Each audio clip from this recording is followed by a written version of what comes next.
अस्सलाम वालेकुम। आज मैं ना फ़ोन एंड वर्क करी, मैंने ना अचानक गुब्बारे वाले की ना आवाज़ सुनी। मुझे बिल्कुल अपने बचपन के दिन याद आ गए थे। वो जो नहीं होते एक एक कलर की, कोई पिंक है कोई ब्लू है, इस तरह के बलून्स आते थे।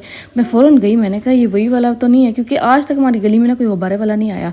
लेकिन ना इनके पास आजकल के वो जदीद वाले गुब्बारे आ गए हैं। इनका इतना मज़ा नहीं था जितना वो हमारे ज़माने के थे ना। किस किस ने वो वाले गुब्बारे ख़रीदे हैं।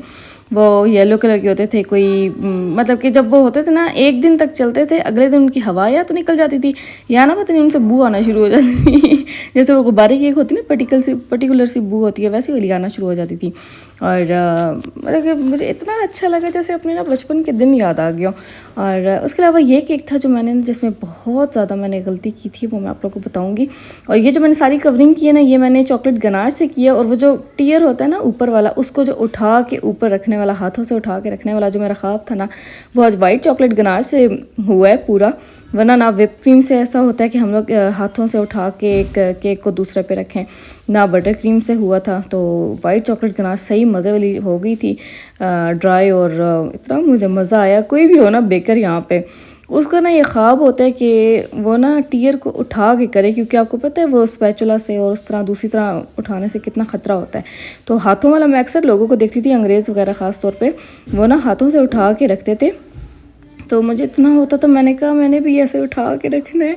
और होता ही नहीं था। मैंने कहा पहले बटर क्रीम से हो जाता होगा, लेकिन बटर क्रीम से भी नहीं हुआ। फिर मैंने ना इस बार पहली बार वाइट चॉकलेट गनाश मैंने की, क्योंकि ना आजकल जो मेरी क्रीम है वो फ्रिज में ना पता नहीं सॉफ्ट हो जाती है। मैंने कहा फिर ये ना हो कि कोई मसला बन जाए ऐसी केक के अंदर, तो मैं इससे बेहतर है वाइट चॉकलेट गनाश या ट्राई करे। तो इतना बड़ा रिस्क लिया था मैंने, हालांकि मैं फ़र्स्ट टाइम ट्राई करी और वो भी 2 टियर में। तो मैं सही घबराई हुई थी, लेकिन यह था कि मैंने थोड़ा हौसले से किया। सबसे पहले मैंने इसी को किया ताकि मेरी ना टेंशन ख़त्म हो जाए। और शुक्र है कि इसने तंग नहीं किया। लेकिन इस केक के साथ ये गड़बड़ हुई थी कि ये केक बनाना था पूरा पिंक में, और मैं सारा ब्लू बना के बैठी हुई, उनको भिजवा भी दिया। और फिर ये केक वापस आया, फिर मैंने इसको पूरा पिंक में कन्वर्ट किया, फिर जाके मैंने इसको भिजवाया। और मतलब कि उस दिन ऑर्डर्स भी इतने ज़्यादा थे, मतलब कि 5-6 थे। और मैं इतनी पैनिक कर गई थी, मैंने कहा यार ये मैंने क्या ब्लंडर मारा है। और खैर वो क्या, उन्होंने फ़ौरन कॉल किया, उन्होंने कहा मैंने तो पिंक बनवाया था, हमारा तो ब्लू दूर दूर तक कोई थीम नहीं, हमारा तो सारा पिंक और वाइट में है। तो है ये था कि पहले तो मैं पैनिक कर गई, फिर मैंने कहा नहीं मैं कर दूँगी, कोई बात नहीं। उनको भी मैंने थोड़ा हौसला दिया, क्योंकि वो भी हो जाता है ना, परेशान हो जाता है बंदा, बहुत ज़्यादा अरमान होते हैं एक चीज़ को लेकर। तो केक तो वैसे भी शान होती है किसी भी वो इवेंट की। तो केक ना हो ना, केक अगर आपकी मर्ज़ी के मुताबिक ना बनाओ तो फिर सारा मज़ा ख़राब हो जाता है। तो इस वजह से मैंने उनको थोड़ा सा हौसला दिया, मैंने कहा मैं कर देती हूँ सही, कोई बात नहीं, आप बेशक भिजवा दें अभी। तो वो भी निकले ही थे, लेकिन वो फिर भी पता नहीं शायद कहीं और निकल गए थे। तो बिल्कुल अभी अभी निकले थे, उनकी कॉल आ गई थी, मैंने कहा वापस भिजवाएं जल्दी से, मैं इसको सही करके दूँ आपको। तो खैर जब ये आया, मैंने इसको सारा सही करके दिया। और सारा पिंक, अब ना ब्लू कलर के ऊपर कोई लाइट कलर कवर करना बहुत ज़्यादा मुश्किल काम है। मैंने खैर थोड़ी बहुत अपनी तरफ से कोशिश की, मैं जितनी क्रीम उतार सकती हूँ ऊपर से। ये ना वाइट गनाश के ऊपर मैंने बटर क्रीम से मैंने ब्लू वाली की है, ठीक है। तो पूरी तो नहीं अब हो सकती थी, आपको पता है इतना ज़्यादा सफाई से कैसे बंदा साफ़ करे। तो अगली बार जो मैंने पिंक क्रीम अप्लाई की है ना इसके ऊपर, वो मैंने ना सिर्फ ब्लू को कवर करने के लिए मैंने अप्लाई किया, क्योंकि उसको कवर करती तो वैसे भी सारा केक हो ही जाना था कवर। तो ये था कि ब्लू कलर का जो अरमान था ना, मेरा दिल था मैं 2 टियर केक ना ऐसे वेडिंग वाला मैं ब्लू में बनाऊं, क्योंकि अभी तक वही पिंक रेड इसी तरह के कलर्स आ रहे थे। तो इसको देख के ना बस मेरा दिल खिल गया था। तो इतना मुझे प्यारा लग रहा था, इतना प्यारा लग रहा था ना। तो उसके बाद पिंक वाला जो था वो भी प्यारा लग रहा था, लेकिन उसके मुकाबले में ब्लू वाला बहुत ज़्यादा प्यारा लग रहा था, बहुत ज़्यादा रिफ्रेशिंग कलर था। और आइंदा आप लोग की हो ना इंगेजमेंट निकाह जो भी हो, आप लोग ब्लू थीम रखना। अच्छा पिंक बहुत ज़्यादा हो गया है। पिंक तो इतना ज़्यादा हो गया कि मैं खुद भर गई थी, इसीलिए तो मैं इसको देख के इतनी खुश हो रही थी। बाबा फ्रिज खोल के ना मैं इसको देखती रहती थी।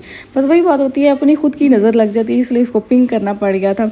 लेकिन ये देखें, ये पिंक की लुक थी जो मैंने सारा ब्लू कलर को कवर करने के लिए ना थोड़ी सी ऊपर ऊपर तक और नीचे नीचे तक भी बाउंड्रीज चली गई थी।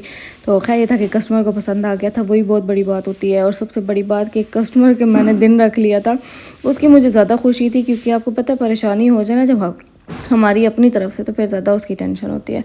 उसके बाद ये केक था ये वही जो हम लोग नॉर्मली बनाते हैं ना वो था, बस हम लोगों ने ना फॉक्स बॉल्स की एडिशन की थी। और ये 2 पाउंड्स में था, और ये जाना था टेक्सला के करीब जाना था। तो सोन गार्डन के पता नहीं कौन सी सोसाइटी है, वहाँ पे जाना था। और इसके बाद बस ये पल्स लगाने थे, कुछ फॉक्स पल्स लगाई थी। और ये मतलब कि ना कस्टमर ने ये डिमांड की थी कि आपने ये करना है। बाकी ये जो डील थी इतनी क्यूट लग रही थी, एक होता ना प्यारी, एक होते क्यूट तो ये क्यूट लग रही थी क्योंकि उसके बाद ये जो दो छोटे बने हुए ना, कैटो है कि पता नहीं बेयर है, ये बने थे। ऊपर इसकी राइटिंग इतनी अच्छी बिल्कुल एक सीध में आई थी, वरना होता ना अक्सर टेढ़ी मेढ़ी भी हो जाती है। ये प्यारी सीधी स्ट्रेट बनी थी। उसके अलावा जो उसके मैंने वो थे, मतलब ये मुकम्मल डील जो थी ना, ये बहुत ज़्यादा क्यूट सी लग रही थी। और इसके साथ बुके भी था, तो बुके की तो वो बाद में ही आता, और सुबह सवेरे जाना था तो इस वजह से फिर मैं पिक्चर नहीं ले पाई थी। और आप लोग बताना ये बेंटो कैसा है, मुझे तो बहुत ज़्यादा प्यारा लग रहा है माशाल्लाह माशाल्लाह। और आप लोग बताना वो वेडिंग वाला केक कैसा था, मुझे तो ब्लू वाला ज़्यादा प्यारा लगा था।